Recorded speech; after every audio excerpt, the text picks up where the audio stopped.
로마서 5장 1절부터 5절까지입니다. 그러므로 우리는 믿음으로 의롭다 하심을 받았으므로 우리 주 예수 그리스도로 말미암아 하나님과 더불어 평화를 누리고 있습니다. 우리는 또한 그리스도로 말미암아 지금 서 있는 이 은혜의 자리에 믿음으로 나아오게 되었으며 하나님의 영광에 이르게 될 소망을 품고 자랑을 합니다. 그뿐만 아니라 우리는 환난을 자랑합니다. 우리가 알기로 환난은 인내력을 낳고 인내력은 단련된 인격을 낳고 단련된 인격은 희망을 낳는 줄을 알고 있기 때문입니다. 다 함께 이 희망은 우리를 실망시키지 않습니다. 하나님께서 우리에게 주신 성령을 통하여 그의 사랑을 우리 마음속에 부어주셨기 때문입니다. 네, 여러분 안녕하세요. 네, 한 주 동안 하나님의 임재 안에서 평안하셨습니까? 네, 지난 주일은 성령 강림 주일이었죠. 지금까지 지나온 그런 절기들을 아주 간략하게 살펴보면은요, 대림절, 성탄절, 성탄절을 우리는 거쳐서 성부 하나님께서 성자 예수님을 이 땅에 보내주신 사건을 기념했었죠. 그 후에 우리는 사순절과 고난주간, 부활절, 주님 승천일을 거쳐서 성자 예수님께서 지상의 모든 사역들을 이루시고 승천하신 것을 기념했습니다. 그리고 지난주일 우리는 성령 강림절을 맞아서 성자 예수님이 약속하신 성령이 내려오셨음을 기념했죠. 이렇게 성령 강림 주일을 끝으로 성부, 성자, 성령이 다 등장하신 겁니다. 이렇게 삼위일체의 비밀이 모두 드러났죠. 그래서 성령 강림 주일 바로 다음 주일인 오늘이죠. 오늘을 삼위일체 주일로 삼아서 우리 구원의 모든 과정이 성부, 성자, 성령께서 함께 이루시는 거룩한 사역이라는 걸 고백하는 겁니다. 하지만 이 삼위일체의 그 교리가 가지고 있는 그 풍성한 의미를 우리가 의식적으로 잘 못 누리는 경우가 있는데요. 저는 그 지난주 평일에 옛 친구들을 만나러 서울에 올라간 적이 있었습니다. 초저녁 때라 바깥 날씨가 그 서늘해서 야외 테이블에 앉아가지고 함께 담소를 나누고 있었는데요. 이야기가 한창 무르익을 무렵에 갑자기 어디선가 큰 설교 소리가 들려오는 겁니다. 그래서 그 압도적인 음량에 거기 앉아있는 그 모두의 목소리가 묻혀버렸습니다. 그 고개를 돌려보니까 한 어르신이 정말 그분의 풍채만한 그런 큰 스피커를 한쪽 어깨에 쥐고 또 한 손에 마이크를 쥐시고 예수천당 그 불신지옥 설교를 아주 열렬히 외치고 계시더라고요. 그분이 지나가시고 나서 이제 대화가 가능해지고 나니까 믿지 않는 제 친구 하나가 이렇게 말하더라고요. 난 솔직히 기독교에 저런 면이 마음에 안 들어 하고, 제가 목사인 걸 알면서도 그런 말을 하더라고요. 예, 그 친구가 느꼈을 그런 불쾌함과 또 그 전도자분이 느끼셨을 그 간절함 사이에서 저는 참 난감했었습니다. 그분이 취하신 방법이 적절했는가는 차치하고 그분이 전하신 메시지 그 자체에 대해서 곱씹게 되었는데요. 오늘 본문 1절은 믿음으로써 의롭다 칭함을 받는다라고 하는데 이걸 이신칭의라고 하죠.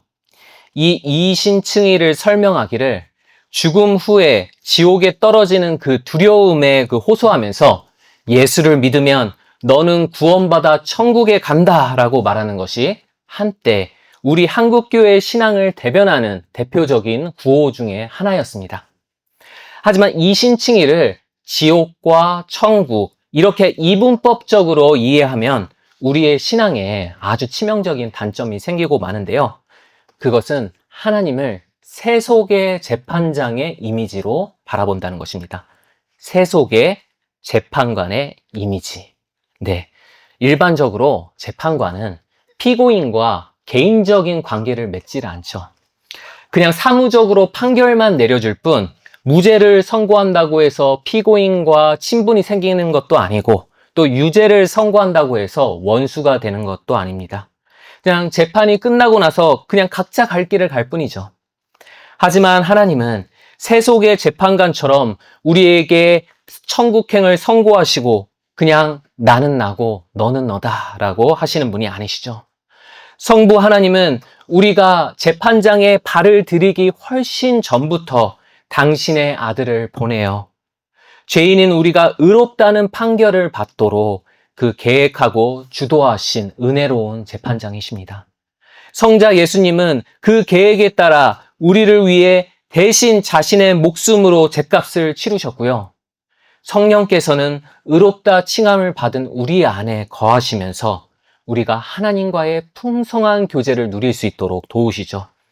이렇게 삼위 하나님은 의롭다 칭함을 받은 자에게 친밀하게 다가오셔서 자신을 한없이 내어주십니다. 우리가 하나님을 믿는 근본적인 목적은 천국 가는 것에 있다기보다 그분 자체, 우리를 이토록 사랑하시는 하나님 그분 자체에 있는 것이죠. 오늘 우리는 이 로마서 5장 5 그 본문을 통해서 믿음으로 의롭다 칭함을 받는다는 것이 무엇인지, 그리고 그것이 시련 가득한 지금 우리의 삶에 어떠한 의미인지를 함께 살펴보기를 원합니다. 먼저 1절을 다시 한번 함께 읽어볼까요? 그러므로 우리는 믿음으로 의롭다 하심을 받았으므로 우리 주 예수 그리스도로 말미암아 하나님과 더불어 평화를 누리고 있습니다. 네. 여기서 우리는 먼저 믿음으로라는 말에 주목할 필요가 있는데요. 사람들은 보통 믿음으로가 아니라 생전에 내가 쌓아놓은 내 선한 행위를 인정받아서 구원받는다는 생각에 익숙합니다. 왜냐하면 다른 모든 종교들은 바르게 살아라. 그리하면 신이 너를 받아줄 것이다.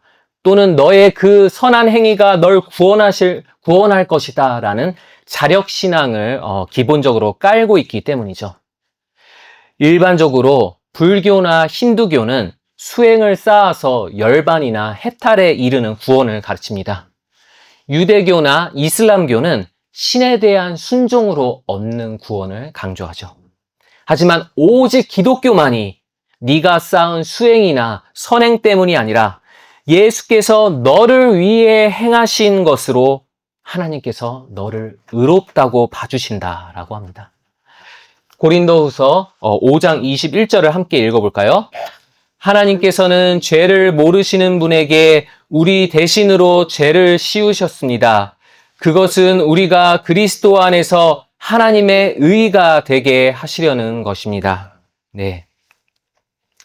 이것을 가리켜서 종교개혁자들은 그리스도의 의의 정가라고 불렀습니다. 우리가 예수를 나의 주이자, 구원자로 신뢰하게 될 때 그 믿음을 통해서 그리스도와 우리 사이에 뭔가가 정가되는 일이 일어난다는 거죠. 첫째는 죄가 정가됩니다. 죄. 그리스도께서는 우리의 모든 죄를 자기에게로 돌리셔서 대신 십자가 죽음을 당하셨다는 겁니다. 둘째는 의가 정가되는데 예수님은 하나님의 그 뜻에 끝까지 온전하게 순종하셨던 그분의 의의를 우리에게로 돌리시는 것이죠. 우리가 입고 있던 그 죄악의 옷을 벗겨서 그분이 입으시고 그분이 입고 있던 그 의의 옷은 우리에게 입혀주신 것입니다.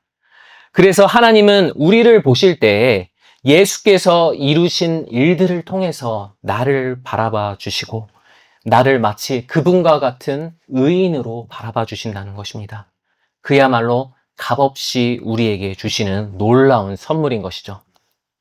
하지만 우리는 그 대가를 지불하지 않고 받는 것을 불편하게 느끼는 습성이 있는데요. 제가 일본인 교회에서 목회를 시작한 지 얼마 지나지 않았을 때 일인데 주일학교 교사분들과 머리를 맞대고 어린이 전도 행사를 하나 계획했었습니다. 마을의 그 초등학생들을 초청해가지고 예배당 안에 텐트를 치고 또 1박을 하면서 함께 재밌는 게임도 하고 또 성경 이야기도 들려주는 프로그램을 짰었죠. 그리고 아이들의 그 참가비를 얼마로 할 것인가 라고 이거를 두고 서로 교사들 간에 의견을 나눴는데요. 전 처음엔 이 전도 행사가 교회 아이들을 대상으로 하기보다는 믿지 않는 아이들을 대상으로 하기 때문에 무료로 하는 게 좋지 않을까라고 생각했었습니다. 그런데 경험이 많으신 교사분이 말씀하시기를 무료로 하면 오히려 부모님들이 자녀를 안 보내려고 한다는 거예요. 예. 이걸 왜 굳이 무료로 하지? 뒤에 무슨 꿍꿍이가 있는 거 아니야? 라고 의심하기도 하고 굳이 부담스럽게 신세지기 싫어 라고 생각하신다는 거죠. 그래서 오히려 적은 참가비라도 받으면 아이들을 마음 편히 보낸다는 겁니다. 그래서 실제로 참가비를 5,000원, 단돈 5,000원만 받았더니 인구가 적어서 그 마을에는 딱 학교가 하나 있었는데 그 초등학교 전교생이 1학년부터 6학년까지 100명 남짓한 그 마을에서 40명 가까이가 참가하더라고요. 마찬가지로 우리 인간은 하나님 앞에서도 이 같은 모습으로 나아가려 합니다. 그분의 의롭다 칭하심을 값없이 받기보다 내가 이래봬도 괜찮은 죄인이야. 내가 당신을 위해서 이런 일을 했습니다 하고 내가 쌓아온 선한 행위들의 기록지를 그분께 디밀고 싶어 한다는 거죠. 하지만 우리의 죄는 내가 무엇을 상상해 본다 한들 그것보다 훨씬 더 심각해서 내 마음 깊숙이까지 퍼져 있습니다. 죄란 도덕적으로 뭔가 나쁜 일을 한다는 걸 말하는 게 아니라 우리의 마음이 하나님이 아닌 내 자신을 향해 쏠려버리는 자기 중심성을 가리켜서 죄라고 하죠. 그래서 우리는 누군가를 위해서 모두가 다 극찬할 만한 그런 선한 일을 할 때에도 100% 순수하게 그 사람을 위해서 하나님의 영광을 위해서 이타적으로 하는 것이 아니라 마음속 어디인가에는 반드시 자기 중심적인 동기가 섞인다는 것이죠. 남들의 시선을 의식해서 나의 명예를 높이기 위해서 한다거나 그 사람의 고마워하는 반응과 호의를 얻으려고 한다거나 나의 도덕적인 자부심을 만족시키기 위해서 한다거나 합니다. 그래서 우리 그리스도인의 회개가 다른 종교의 회개와 다른 것은 우리는 나의 악행뿐만이 아니라 나의 선행에 대해서도 회개해야 한다는 것입니다. 하나님은 우리의 행동뿐이 아니라 그 기저에 깔려있는 모든 마음의 동기를 살펴보시는 분이기 때문이시죠. 우리가 행하는 그 어떠한 선행도 그분이 세우신 의의 기준을 만족시키고 충족시킬 수가 없는 겁니다. 그래서 우리는 행함이 아니라 오직 믿음을 통해서만 의롭다 칭함을 받는 것이죠. 믿음이란 하나님 앞에 빈손으로 나아가는 것입니다. 믿음은 무엇으로 나아간다고요? 빈손으로. 예. 하나님, 내 이 두 손엔 내세울 것이 아무것도 없습니다. 이 더러운 죄인에겐 아무런 희망이 없습니다. 라는 내 무력함에 대한 겸손한 인정이 믿음의 한 축인 것이죠. 믿음의 또 다른 한 축은 하나님, 오직 주 예수만이 나를 이 비참함에서 건지실 수 있사오니 나를 대신하신 당신의 아들을 바라보시고 이 초라한 두 손을 잡아주소서라는 신뢰함인 것입니다. 그렇기 때문에 믿음이란 나를 구원함에 있어서 하나님께만 모든 영광을 돌려드리는 진실한 경배인 것이죠. 자, 이제 2절을 한번 볼까요? 하나님께서 그리스도로 말미암아 믿음을 통해 우리를 받아주시면 우린 은혜의 자리에 서게 되는데요. 그 자리에 선 사람들이 공통적으로 보이는 특징이 하나 있습니다. 2절 끝을 보면 뭐라고 하죠? 네, 자랑한다라고 합니다. 이 헬라어로 이 자랑한다라는 말에는 기뻐한다라는 뜻도 있습니다. 자랑하는 것의 본질이 기뻐하는 것, 즐거워하는 것 아니겠습니까? 그래서 개역개정 성경은 즐거워한다라고 번역해놨죠. 믿음으로 의롭다 하심을 받은 자들이 갖는 특징은 기쁨이라는 것이죠. 그런데 이 기쁨은 우리가 흔히 알고 있는 기쁨과 많이 다른데요. 3절 전반절만 한번 함께 읽어볼까요? 그뿐만 아니라 우리는 환난을 자랑합니다. 네, 어떨 때 자랑하고 기뻐하는가 하면 환난 때라고 합니다. 보통은 아무런 문제가 없을 때 기뻐하지 환난 때에 기뻐하지는 않죠. 여러분, 혹시 4월 초쯤에 일본에 여행을 가보신 적이 있으십니까? 제가 살고 있던 이 고베 지역에서는 3월 말에서 4월 초까지 벚꽃이 정말 예쁘게 피는데요. 한국에는 그 분홍 빛깔을 띠는 왕벚나무가 좀 많은 반면에 일본에는 왕벚나무보다는 좀 더 흰색이 진한 소메이요시노라는 그런 벚나무가 많은데요. 벚꽃 시즌이 되면은 거리가 온통 은은한 연분홍 흰색 빛깔로 물들어서 정말 얼마나 아름다운지 모릅니다. 일본인들은 삶의 기쁨이나 행복을 이 벚꽃의 이미지에 빗대어서 바라보는 문화가 있는데요. 벚꽃은 너무 아름답고 좋은데 치명적인 단점이 하나 있죠. 그 단점이 뭘까요? 네, 너무 빨리 져버리죠. 네, 너무 허무하게 빨리 져버립니다. 보통 한두 주 정도 피어 있다가 비바람이 오면 꽃잎이 후두둑 다 떨어져 버리죠. 그래서 삶의 기쁨과 아름다움이란 마치 벚꽃처럼 이토록 빨리 져버리는 덧없음이라는 정서가 일본 문화 속에 있죠. 누구나 살다 보면 기쁘고 행복한 순간들을 맞이하게 됩니다. 몸이 건강하고 일이 잘 되고 주변 사람들에게 인정받고 경제적으로 별 부족함이 없고 내 가족 모두가 무탈하게 잘 지내는 만개한 벚꽃과 같은 시절이 내게 오죠.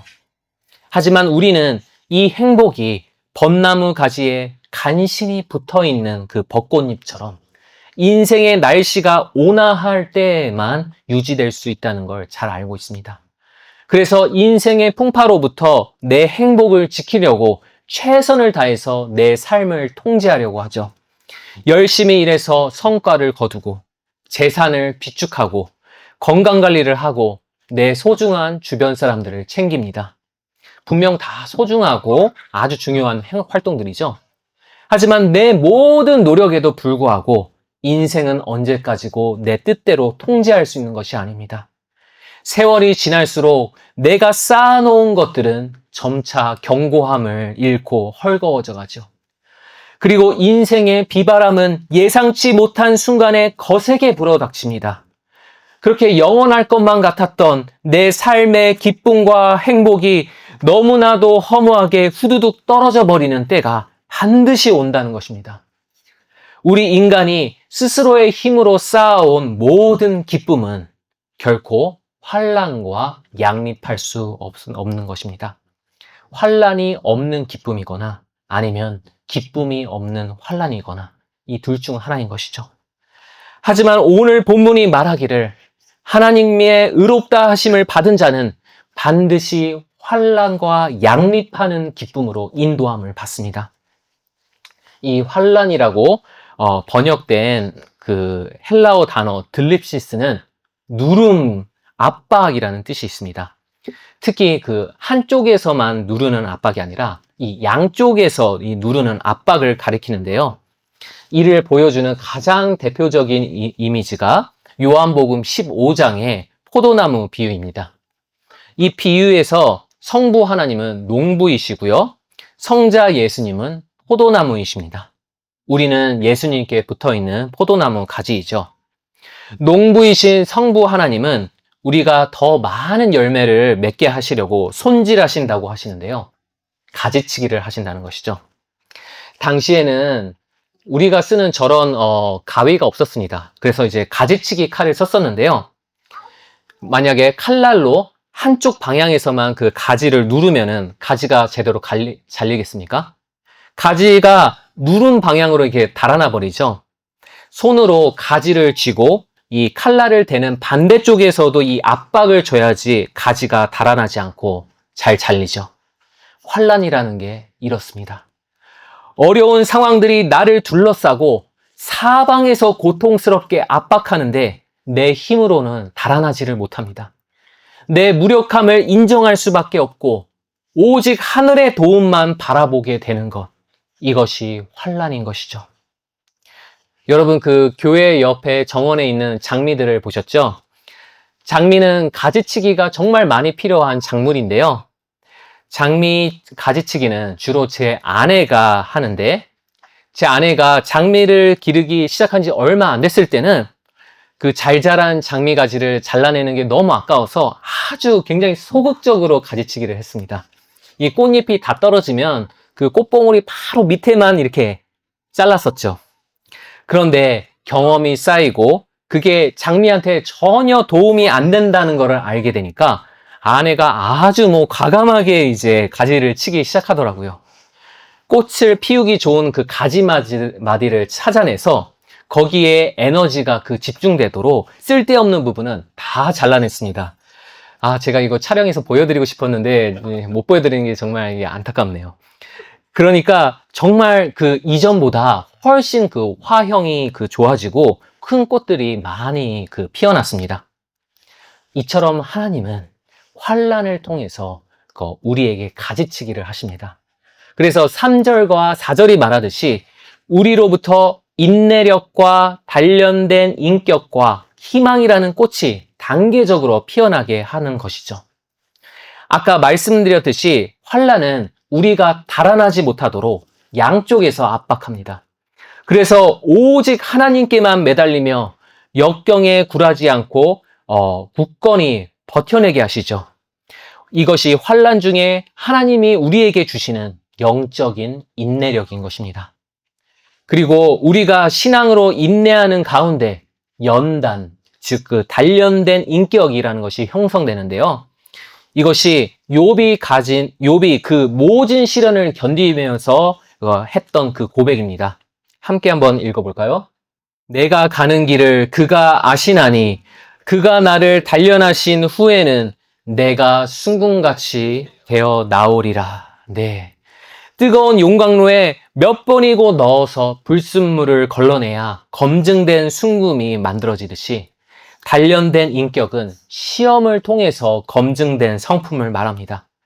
하나님은 우리가 믿음의 시험을 몇 번이고 거쳐가면서 내 안에 오직 신앙의 본질만이 남고 불필요한 나머지 비본질은 내게서 떨어져 나가게 하시죠. 그래서 우리의 성품이 그리스도의 거룩한 마음을 더욱 닮아가게 하시는 것입니다. 그리고 마지막으로 단련된 인격은 희망을 낳는데요. 우리는 보통 뭔가를 희망할 때 바라는 것이 이루어지면 좋지만 안 이루어져도 그만이라고 생각하고 별로 큰 기대를 하지 않죠. 하지만 오늘 성경 말씀이 말하는 그런 희망은 그런 막연한 기대가 아닙니다. 단련된 인격을 통해서 하나님의 그 신실하심을 경험하게 되면 비록 지금 내 모든 상황이 어둡게만 보일지라도 하나님은 결코 나를 실망시키지 않으시고 나에게 주신 모든 약속을 반드시 이루어 주실 것이라는 그런 확고한 기대가 생기는데요. 이것이 참된 희망인 것이죠. 하나님께서 허락하시는 이러한 인내력과 단련된 인격과 희망이 있기에 우리는 환난 가운데서도 기뻐할 수 있는 겁니다. 여기서 말하는 기쁨이란 기분이 좋아서 하하호호 웃는 그런 흥분된 감정이 아닙니다. 마치 바울과 실라가 감옥에 갇혀서까지도 기뻐할 수 있었던 것처럼 환경이나 상황에 좌지우지되지 않는 그리스도에게서 오는 내 영혼의 깊은 만족과 평안, 이것이 참 기쁨인 것이죠. 오직 이 기쁨만이 환난과 서로 양립할 수 있는 겁니다. 이틀 전 금요일에 있었던 일입니다. 저와 김정훈 목사님 그리고 김기범 전도사님 이렇게 3명이서 제 모교의 담임 목회자이셨던 류호준 목사님을 오랜만에 찾아뵀었는데요. 창립 예배 때 마지막으로 뵀었으니까 거의 한 1년 9개월 만에 만남이었죠. 아무래도 류 목사님께서 연세가 있으시니까 건강 관련해서 현재 어떠신지 많이 여쭤봤었는데요. 족저근막염이 발생한 지가 벌써 수년째인데 아직도 많이 고생하시더라고요. 그리고 그것 때문에 그동안 스테로이드 주사도 맞아보시고 체외 충격파 치료도 받아보시고 그래도 안 나서서 한의원에 가서 침 치료까지도 받으셨는데 차도가 없더랍니다. 그리고 50견도 여전히 심하셔서 책을 읽고 모니터를 보는 일이 굉장히 어려워지셨고요. 그리고 손목에 이 터널 증후군까지 생기셔서 컴퓨터 키보드를 치시면은 손끝에서 아주 찌르는 듯한 그런 통증이 몰려와서 책 쓰시는 것도 너무 힘들어지셨습니다. 육체적으로 그런 시련을 겪으시는 목사님을 보면서 좀 마음이 아프더라고요. 그런 가운데서 목사님은 저희 후배 목회자들에게 참 귀한 말씀을 해주셨는데요. 이제는 완치를 기대하는 것보다 해결되지 않은 문제들과 함께 사는 법을 배워야 될 때가 온 것 같아. 인생이란 말이야. 시련의 압박이 나날이 거세지는 가운데 하나님 외엔 뾰족한 수가 없다는 걸 인정하며 죽음에 이르는 여정이야. 뾰족한 수가 여기 있다고 미혹하는 것들이야말로 우리를 신앙의 정도에서 이탈시키려고 하지. 신앙의 본질은 말이야. 결국 뾰족한 수가 없는 가운데 하나님 안에서 견디고 버텨내는 것이란다 라고 말씀하셨습니다. 뾰족한 수가 없는 가운데 하나님 안에서 견디고 버텨내는 것, 그것이 신앙의 본질이라고 말씀하셨습니다. 목사님의 이 말씀이 오늘 이 로마서 5장 말씀과 겹쳐 들리면서 제 마음에 울림을 주더라고요. 그렇습니다. 우리는 죄로 깨어진 이 분당의 세상을 살아가는 가운데 결코 환난을 피할 수는 없죠. 사방에서 불어오는 인생의 풍파가 우리를 꼼짝달싹 못하게 압박합니다. 하지만 그럼에도 우리가 진정 기뻐할 수 있는 것은 하나님께서는 이 환난들을 단지 고통만으로 끝나버리는 고문의 자리가 아니라 우리를 그리스도와 더 닮은 모습으로 빚어가실 은혜의 자리가 되게 하셨다는 겁니다. 이것이 은혜가 될 수 있는 이유는 우리를 앞서서 이미 이 환난의 여정을 완주하신 분이 있기 때문이죠.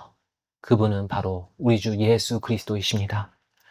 많은 사람들이 예수 그리스도의 죽음에 대해서 흔히들 오해하는 것이 하나 있습니다. 그게 뭐냐 하면 예수님은 십자가에서 죽으신 후에 스스로의 힘으로, 예수님 스스로의 힘으로 자력으로 부활하셨다는 겁니다. 이게 맞나요? 이게 맞다면 예수님은 십자가를 지라는 하나님 아버지의 뜻에 뾰족한 수 없이 순종한 것이 아니고요. 죽더라도 언제든지 스스로 다시 일어날 뾰족한 수를 가지고 순종하신 게 되는 겁니다. 하지만 성경은 분명히 말합니다. 예수님은 스스로 부활하신 것이 아니라 성부 하나님께서 예수님을 다시 일으키신 것이죠. 다시 말해서 예수님은 죽음에서조차 이 위험천만한 상황을 자기 힘으로 통제하려 하지 않으시고 뾰족한 수 없이 아버지의 뜻에 온전히 순종하고 맡기셨던 겁니다. 그분의 이 온전한 순종으로 인해서 우리가 의롭다 하심을 받은 것이죠. 그렇다면 이제 예수님이 완주하신 그 환난 속의 여정은 이제 그분만의 것이 아닙니다. 우리가 앞으로 걸어갈 여정의 예고편이 되어주신 것이죠. 우리도 예수님처럼 살아가는 가운데 많은 환난을 만날 것이지만 뾰족한 수가 없어도 우린 결코 소멸되지 않을 것이며 내 자신을 하나님께 온전히 내어 맡기며 버티고 인내하는 자가 되도록 인도하여 주실 것입니다. 여러분, 지금 우리는 어떠한 환난에 직면하고 있습니까? 어떠한 상황이 나를 사방에서 압박하고 있습니까? 비록 고통스럽지만 당황하지 마십시오. 주 예수 없이는 환난은 위험천만하나 주 예수 안에서 환난은 안전합니다. 왜냐하면 그분께서 우리가 감당해야 할 그 모든 환난의 독소를 친히 짊어지셨기 때문입니다. 그러므로 모든 환난이 나의 유익이 되게 하실 그분의 깊고 오묘한 섭리 안에서 우리는 진정 영혼의 만족함과 평안을 누릴 수 있는 것이죠. 기쁨이라는 것을 누릴 수가 있는 것입니다. 뾰족한 수가 없는 이 광야와 같은 인생길 위에서 우리로 하여금 오직 하나님만을 바라보며 견디고 버티게 하실 그분의 놀라우신 은혜를 기대합니다.